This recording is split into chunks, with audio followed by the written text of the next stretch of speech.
బాగుంటుందని. చాలా బాగుంది.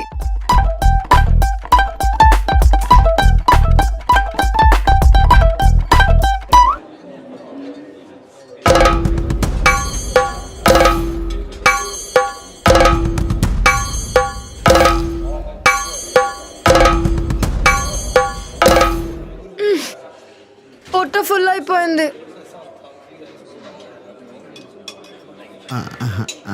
జాను కొంచెం తినరా. నా వల్ల కాదు బబ్లు, ఫుల్ అయిపోయింది నాకు. సరే అయితే ఈ ఫుడ్ అది మనం పార్సల్ చేయించుకుందాం, సరేనా? పార్సల్ అంటావేంటి? చీప్గా ఉంటుంది, ఎవరైనా వింటే. No parcel.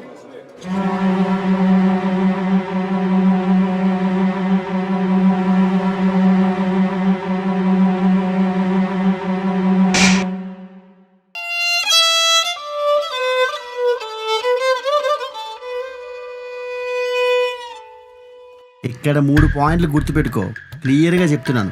నెంబర్ 1, నేను చెప్పిన రెస్టారెంట్కి వెళ్దాం అన్నాను, వద్దు అన్నావు. నెంబర్ 2, ఇంత తెల్లలేవు అన్నాను, అయినా నా మాట వినకుండా మొత్తం ఆర్డర్ చేసావు. అట్లీస్ట్ ఫుడ్ అయినా ఇంటికి పార్సల్ పట్టుకుని వెళ్దాం అన్నాను, దానికి నువ్వేమన్నావు? ఏమన్నావు? చీపా? చీపు. బబ్లు, ఏం ఆలోచిస్తున్నావు? అలా కాదురా, డబ్బులు పెట్టాం కదా, ఫుడ్ వేస్ట్ అయిపోద్దేమో అని. ఏంటి బబ్లు, ఎప్పుడు చూస్తున్నా డబ్బులు డబ్బులు డబ్బులు అంటావు? చివరికి తిండి కాడవు డబ్బులా? నీ డబ్బులు నాకేం అవసరం లేదు. నేను జాబ్ చేసినాక నీ డబ్బులు నీకు తిరిగి ఇచ్చేస్తా. తినుడు అయిపోతే బయలుదేరదాం.